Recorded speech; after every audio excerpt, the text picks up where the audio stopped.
Puji Tuhan, shalom, selamat pagi Bapak Ibu, anak-anak semua yang dikasih Tuhan. Ada sukacita pagi hari ini? Yang bersukacita boleh lambaikan tanganmu dan sorakan bersama-sama. Haleluya!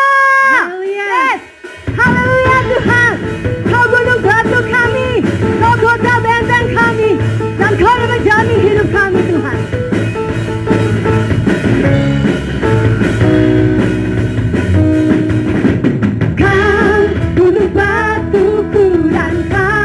Kota bentengku tak akan ku ragu, kau menjamin hidupku, kau keselamatanku dan kau yang membelaku tak akan ku takut.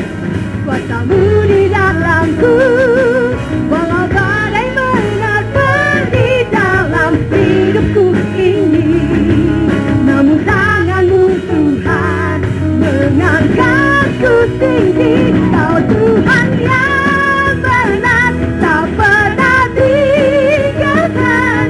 Dahulu sekarang selamanya, janjimu tak berubah. Kau Alfa dan Omega, awal dan akhir. Semesta alam memuja Engkau Tuhan yang benar.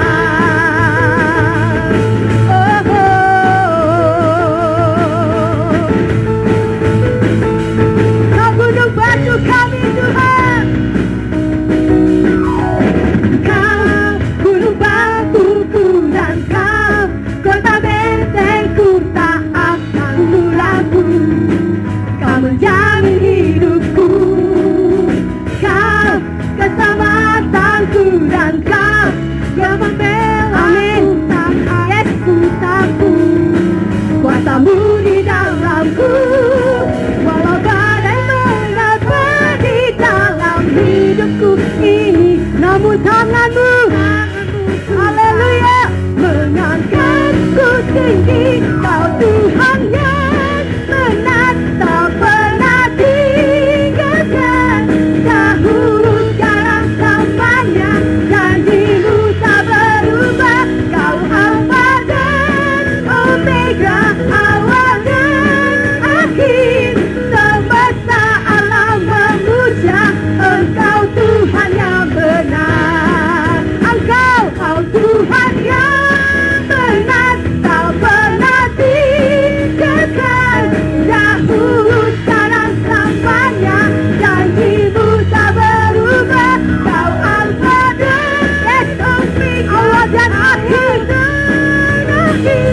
Semesta alam memuja Engkau Tuhan yang benar. Semesta alam memuja Engkau Tuhan yang benar. Semesta alam memuja Engkau Tuhan yang benar. Oh, kau bunuh batu kami Tuhan. Haleluya, haleluya, haleluya. Berikan sorak-sorai bagi Tuhan kita. Haleluya, haleluya, haleluya, haleluya. Puji Tuhan. Haleluya Tuhan. Kemanakah kami dapat lari dari rohmu Tuhan?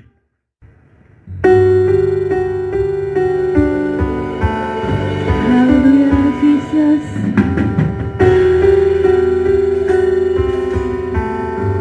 Glory bagimu Tuhan.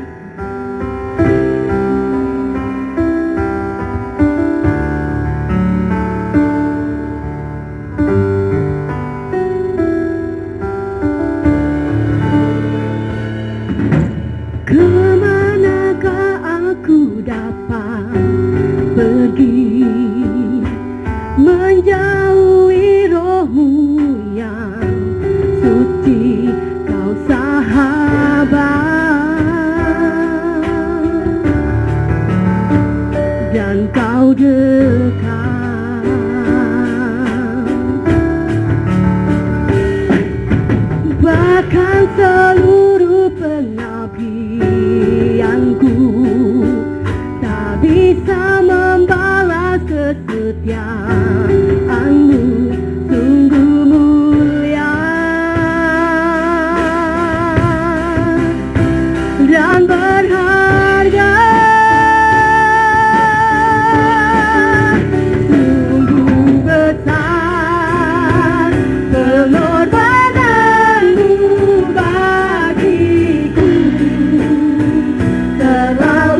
Tuhan. Sungguh besar Engkau Tuhan. Sungguh besar pengorbanan-Mu bagi kami. Sungguh baik Engkau bagi kami Tuhan. Dan pagi hari ini Tuhan, kami mau teduhkan hati kami untuk diisi oleh kebenaran firman-Mu. Berfirmanlah bagi kami siap mendengarnya. Urapi hamba-Mu, pakai hamba-Mu. Dan setiap firman Tuhan disampaikan, itu boleh mengalami perubahan dalam hidup kami. Boleh mengalami kebenaran dalam hidup kami. Terima kasih Bapa, berfirmanlah di dalam nama Tuhan Yesus. Firman yang hidup kami berdoa. Haleluya. Amin. Shalom, selamat pagi Bapak Ibu yang dikasih oleh Tuhan, saudara-saudari, dan juga anak-anak yang Tuhan Yesus kasihi. Berjumpa kembali dalam ibadah Minggu pagi 10 Mei 2020. Kita bersyukur untuk kesempatan kita bisa beribadah bersama walaupun melalui media seperti ini, sehubungan dengan wabah yang masih melanda negeri kita. Diperkirakan bulan Agustus 99% semua akan kembali normal, dan bulan September 100%. Tapi itu tidak akan mengurangi semangat kita, saudara, untuk kita beribadah, ya, merasakan kehadiran Tuhan melalui pujian, melalui firman Tuhan yang diberitakan, dan bahkan dengan berdoa. Firman Tuhan pada pagi hari ini terambil dari Amsal pasal yang keempat ayatnya yang ke-23. Amsal pasal 4 ayat 23, jagalah hatimu dengan segala kewaspadaan, karena dari situlah terpancar kehidupan. Sekali lagi, jagalah hatimu dengan segala kewaspadaan, karena dari situlah terpancar kehidupan. Ada perintah untuk berjaga, untuk menjaga. Yang dijaganya adalah hati. Dan menjaganya harus dengan segala kewaspadaan. Saudara, beberapa waktu ini saya mendapatkan kesan setelah berdoa bahwa kami perlu meningkatkan kewaspadaan sehubungan dengan situasi keamanan. Jadi kami di rumah memastikan kalau malam hari pintu-pintu baik di gereja maupun di rumah kami terkunci dengan baik, pintu, jendela, lampu bagian luar malam hari kami nyalakan supaya mengurangi tempat-tempat yang gelap. Dan malam hari kalau tertidur tetap waspada, mendengar suara, apakah itu disebabkan oleh binatang atau disebabkan oleh manusia, kami berjaga-jaga. Dalam kondisi yang berjaga-jaga seperti itu, memang dibutuhkan kewaspadaan. Ya, kadang-kadang tidur juga menjadi kurang nyaman. Tetapi itu demi keamanan. Demikian juga, saudara, bahwa kita harus menjaga hati kita dengan segala kewaspadaan. Saya akan menunjukkan kepada saudara-saudara sekalian apa yang dimaksud dengan hati seturut dengan kebenaran firman Tuhan. Karena hati di sini yang dimaksud bukan liver, tetapi hati yang diungkapkan oleh firman Tuhan setidaknya terdiri dari 4 hal. Yang pertama, emosi hati. Kedua, pikiran hati. Ketiga, keinginan hati. Dan keempat, hati nurani. Di dalam Matius pasal 26 ayat 38, Tuhan Yesus berdoa di Taman Getsemani, dan Tuhan Yesus berkata, hatiku sangat sedih, seperti mau mati rasanya. Saudara, sedih adalah emosi. Emosi sesungguhnya bagian daripada jiwa. Tetapi Tuhan Yesus mengatakan, hatiku sangat sedih. Jadi di dalam hati ada emosi. Kalau ada sedih berarti ada marah, ada tertawa, ada gembira, dan lain sebagainya. Kemudian ada pikiran hati. Markus pasal 2 ayat 8. Tuhan Yesus berhadapan dengan orang-orang yang berpikir dalam hatinya bahwa bagaimana mungkin manusia bisa mengampuni dosa. Tetapi Tuhan Yesus mengetahui apa yang ada yang dalam hatinya. Tuhan Yesus mengetahui. Dan Tuhan Yesus berkata, mengapa kamu berpikir begitu dalam hatimu? Menurut ayat firman Tuhan Markus 2 ayat 8 ini, di dalam hati ada pikiran. Pikiran itu sesungguhnya bagian dari jiwa. Tetapi saudara yang dikasih oleh Tuhan, Alkitab mengatakan di dalam hati ada pikiran. Yang mengatakan itu adalah Tuhan Yesus. Yang ketiga adalah keinginan hati. Roma 10 ayat 1, Rasul Paulus dia menuliskan demikian. Saudara-saudara, keinginan hatiku dan doaku kepada Tuhan ialah supaya mereka diselamatkan. Mereka menunjuk kepada kaum sebangsanya, yaitu orang Israel. Karena Rasul Paulus merasa sedih, saudara yang dikasihi oleh Tuhan, melihat bangsa Israel yang menolak kasih karunia Kristus dan lebih memilih hukum Taurat. Mereka menolak menggunakan iman, tetapi mereka memakai perbuatan-perbuatan mereka untuk menjadi orang benar. Dan Rasul Paulus menuliskan, keinginan hatiku. Jadi dalam hati ada keinginan. Keinginan juga adalah bagian daripada jiwa manusia. Tetapi Alkitab memberikan kepada kita keterangan bahwa di dalam hati ada keinginan. Dan yang terakhir adalah Ibrani pasal yang ke-10 ayat 22. Dikatakan, karena itu marilah kita menghadap Allah dengan hati yang tulus ikhlas dan keyakinan iman yang teguh. Oleh karena hati kita telah dibersihkan dari hati nurani yang jahat dan tubuh kita telah dibasuh dengan air yang murni. Kita perhatikan di ayat itu dikatakan hati kita telah dibersihkan dari hati nurani yang jahat. Berarti hati nurani adalah bagian daripada hati kita. Hati nurani sesungguhnya adalah bagian daripada roh manusia. Jadi dengan kata lain, Bapak Ibu, yang dimaksudkan hati menurut Alkitab adalah seluruh jiwa kita ditambah hati nurani. Jadi komposisinya pikiran hati, emosi hati, keinginan hati, dan hati nurani. Nah, keempat hal inilah yang firman Tuhan katakan kita harus menjaganya dengan segala kewaspadaan. Saudara dikasih oleh Tuhan, di dalam di dalam Mazmur pasalnya yang ke-12, Daud menuliskan bahwa orang benar itu diburu. Orang benar diburu sehingga orang benar itu berteriak kepada Tuhan minta tolong. Diburu dengan apa? Diburu dengan perkataan dusta dari orang lain. Orang yang bibirnya manis dan yang hatinya bercabang. Kalau dalam bahasa yang lain dikatakan yang hatinya mendua. Orang yang sombong dengan perkataannya, yang memegahkan kekuatannya, memburu orang benar. Mazmur pasal yang ke-12 ayat yang kedua. Saudara yang dikasih oleh Tuhan, kita tahu bahwa perkataan lebih tajam daripada pedang. Kadang-kadang melukai, bukan kadang-kadang, banyak kali melukai perkataan, hati kita, hati seseorang.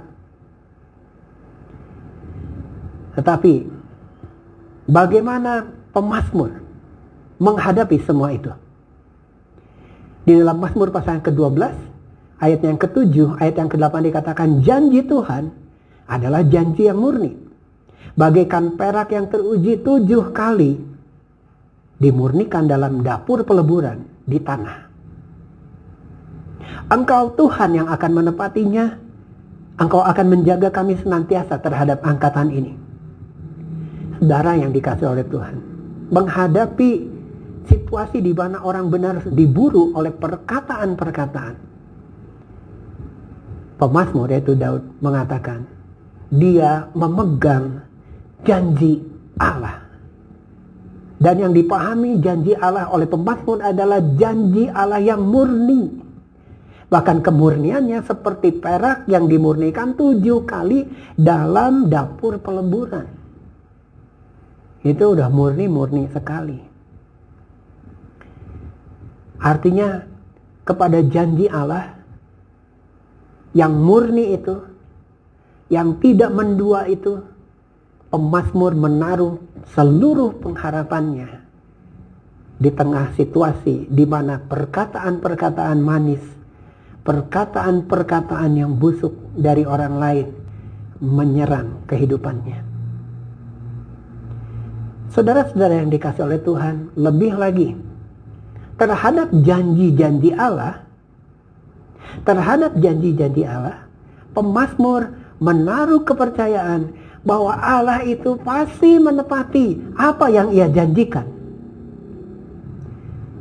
Dan kalau kita mengerti dalam bingkainya perjanjian baru dan juga bingkai perjanjian lama tentunya, bahwa kalau kita percaya kepada janji Allah yang akan ditepati, itulah iman. Saudara-saudara yang dikasih oleh Tuhan, pemazmur bahkan menaruhkan kehidupannya kepada Allah yang berkuasa untuk menjaga dia senantiasa dari angkatan-angkatan yang bermulut manis dan yang berkata busuk, yang memburu orang-orang benar. Saudara-saudara yang dikasih oleh Tuhan, pemazmur bisa menaruh seluruh kehidupannya hanya kepada Allah dan janjinya yang murni dan yang luar biasa. Bagaimana kita mendapatkan janji-janji Allah dalam kehidupan kita? Di dalam awal kitab Mazmur dikatakan, berbahagia orang yang kesukaannya ialah Taurat Tuhan.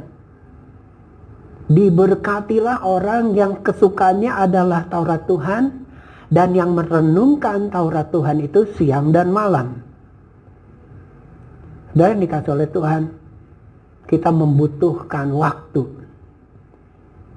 baik siang maupun malam, untuk kita merenungkan Taurat Tuhan, firman Tuhan yang berisi janji-janji Allah yang berharga. Harus ada waktu yang khusus bagi kita untuk kita mau merenungkan, membaca, merenungkan, menggali firman Allah di dalam kehidupan kita. Hasil perenungan kita, hasil penggalian kita terhadap firman Allah, maka kita akan mendapatkan begitu banyak janji-janji Allah yang ada di dalam Alkitab yang sangat berguna untuk kehidupan kita. Di dalam surat Efesus pasalnya yang ke-6, ayatnya yang ke-16, dalam segala keadaan pergunakanlah perisai iman, sebab dengan perisai itu kamu akan dapat memadamkan semua panah api dari si jahat. Dan terimalah ketopong keselamatan dan pedang roh, yaitu firman Allah, dalam segala doa dan permohonan. Berdoalah setiap waktu di dalam roh, dan berjaga-jagalah di dalam doamu itu dengan permohonan yang tak putus-putusnya untuk segala orang kudus. Saudara, ada perisai iman, ada pedang rohani, ada doa. Untuk kita juga dapat mendapatkan janji-janji Allah di dalam kehidupan kita. Saudara, maka kita juga harus mempunyai waktu untuk berdoa. Berdasarkan Efesus pasal 6, doa itu adalah perlengkapan senjata Allah. Tetapi doa yang berkenan, doa yang efektif adalah doa yang berlandaskan kepada kebenaran firman Tuhan.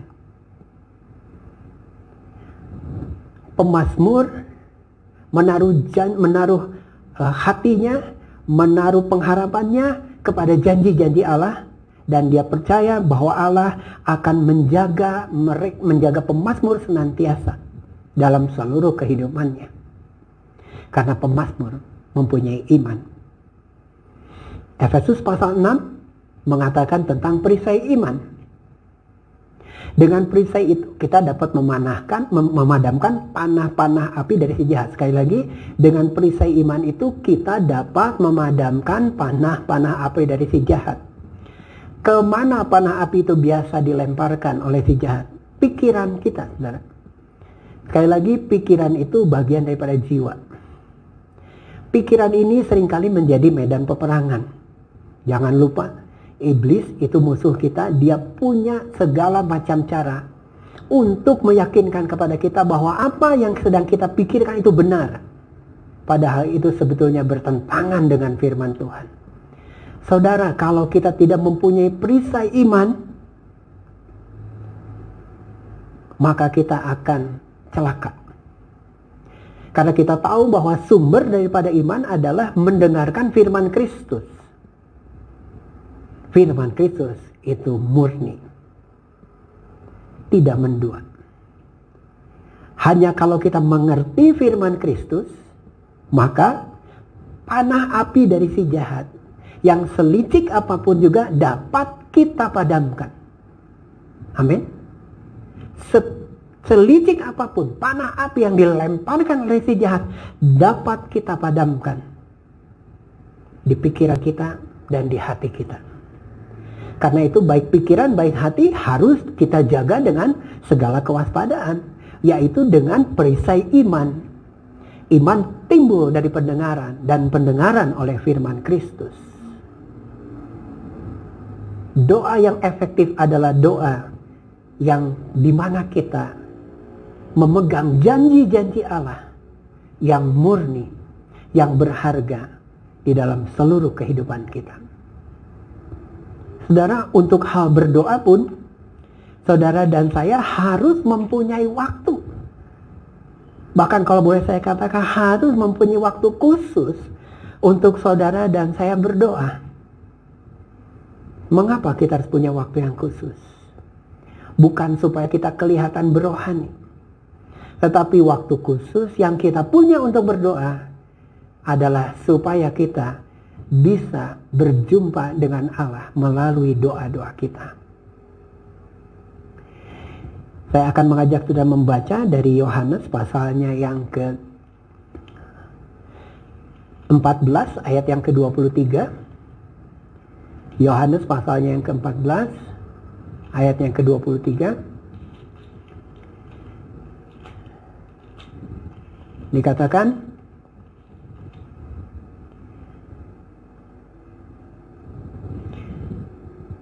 jawab Yesus, jika seorang mengasihi aku, dia akan menuruti firman-Ku, dan Bapa-Ku akan mengasihi dia, dan kami akan datang kepadanya dan diam bersama-sama dengan dia. Saudara, yang saya coba sampaikan kepada saudara-saudara kalian tentang hal berdoa adalah sesungguhnya firman daripada Tuhan Yesus Kristus sendiri. Berdoalah senantiasa. Jangan jemu-jemu untuk berdoa.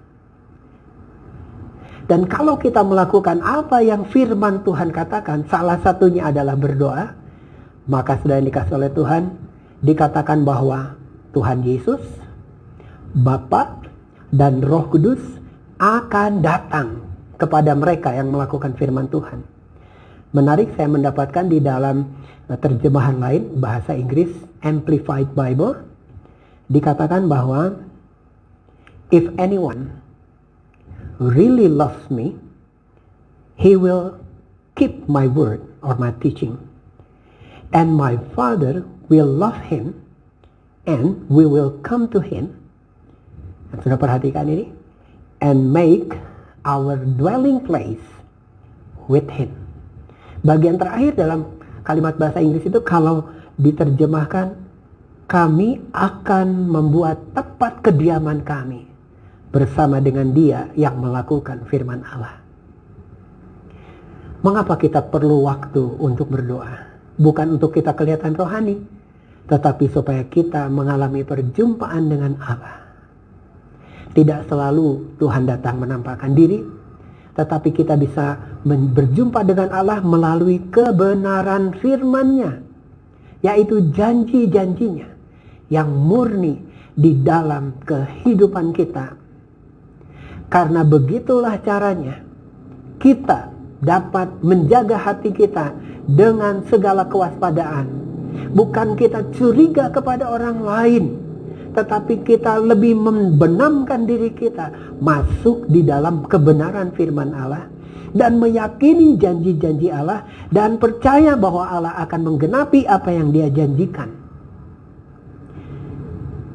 Dan lewat janji-janji Allah yang berharga itu, Allah akan senantiasa menjaga kita.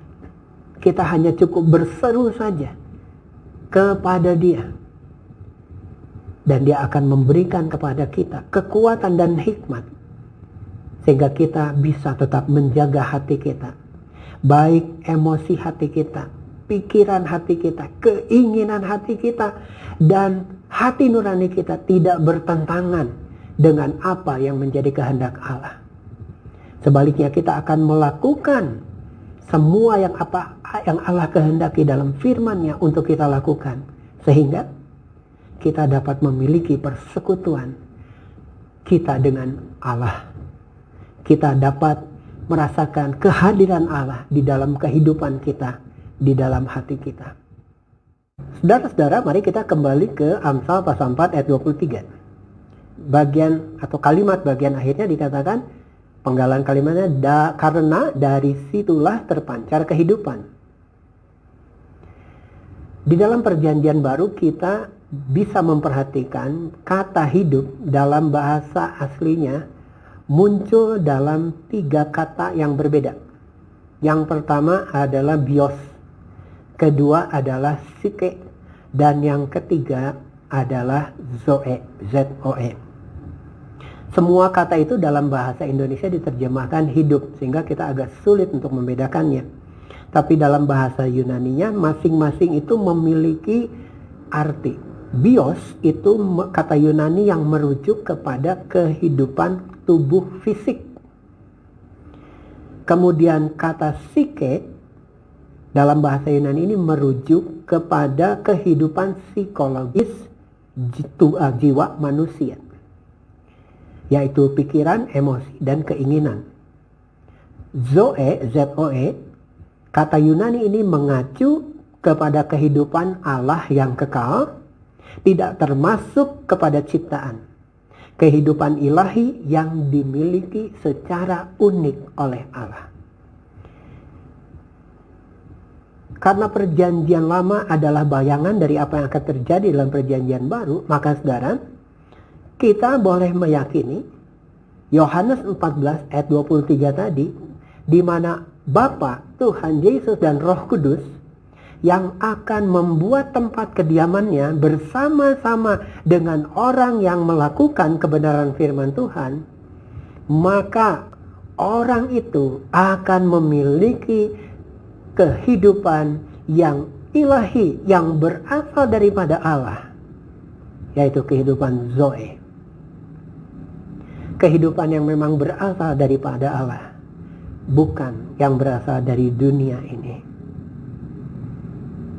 Tetapi kita juga boleh menaruh keyakinan yang teguh bahwa orang-orang yang berdiam bersama-sama dengan Allah, Allah berdiam bersama-sama dengan orang-orang yang mengasihi Dia, maka jiwanya maupun tubuh jasmaninya dan hatinya akan hidup sehat, tenang, damai, penuh dengan sukacita dan kegembiraan yang berasal daripada Tuhan. Positif di dalam kehidupannya. Bapak, Ibu, saudara-saudara yang dikasihi oleh Tuhan Yesus Kristus. Karena itu, ketika Tuhan Yesus berhadapan dengan iblis yang mencobai di padang gurun, ketika Tuhan Yesus selesai berpuasa 40 hari. Dan iblis mengatakan, kalau engkau anak Allah, jadikan batu ini menjadi roti. Lalu Tuhan Yesus mengatakan, manusia hidup bukan dari roti saja, tetapi dari setiap firman yang keluar dari mulut Allah. Kata hidup di situ adalah Zoe. Roti yang diminta oleh iblis dibuat oleh Tuhan Yesus dari batu, itulah untuk kebutuhan tubuh fisik. Tetapi Tuhan Yesus tahu yang diincar oleh iblis sesungguhnya adalah Zoe. Tuhan Yesus tidak mungkin kalah di dalam pencobaan, Bapak Ibu yang kasih oleh Tuhan. Tetapi itu adalah supaya kita belajar bahwa manusia hidup, Zoe, kehidupan yang ilahi, itu bukan hidup dari roti saja, tetapi dari setiap firman, yaitu rema, yaitu perkataan yang diucapkan oleh Allah untuk situasi dan keadaan di dalam kehidupan kita. Bapak Ibu yang dikasihi oleh Tuhan Yesus Kristus, biarlah kita mau menjadi orang-orang yang menaruh pengharapan kita hanya kepada janji-janji Allah yang murni. Kita mau menjadi orang-orang yang menjaga hati kita dengan segala kewaspadaan, supaya kehidupan yang Zoe itu tetap ada di dalam kehidupan kita, sehingga kita bisa memiliki persekutuan kita dengan Allah kita setiap hari. Dan kalaupun kita harus bekerja, berusaha, berhubungan sosial dengan manusia, sesama manusia, seorang dengan yang lain, saudara yang dikasihi oleh Tuhan, kita tidak menjalaninya hanya sebatas jiwa kita dan tubuh jasmani kita, tetapi ada Allah yang bersama-sama dengan kita setiap waktu, setiap saat. Bapak Ibu yang dikasihi oleh Tuhan Yesus Kristus, sudahkah kita menjaga hati kita dengan segala kewaspadaan? Sudahkah kita merasakan di dalam kehidupan kita bahwa janji-janji Allah yang begitu berharga itu, itulah yang menjadi sumber kehidupan dan kekuatan bagi kita setiap hari? Kiranya Tuhan Yesus memberkati semua Bapak Ibu saudara-saudara sekalian dan anak-anak yang Tuhan Yesus kasihi dimanapun engkau berada. Percayalah kepada Tuhan Yesus. Keep focusing on Jesus. Saudara akan mendapatkan Tuhan Yesus dan segala kebenaran. Haleluya. Tuhan Yesus memberkati. Saudara, saya akan mengajak kita berdoa. Segala pujian dan syukur hamba naikkan kepadamu ya Bapa. Engkau memperhatikan setiap hati yang terangkat kepadamu, yang saat ini mendengarkan firman-Mu ya Tuhan. Mereka yang berseru kepada Engkau, Engkau akan mendengar dan menjawab mereka dan menolong mereka Tuhan.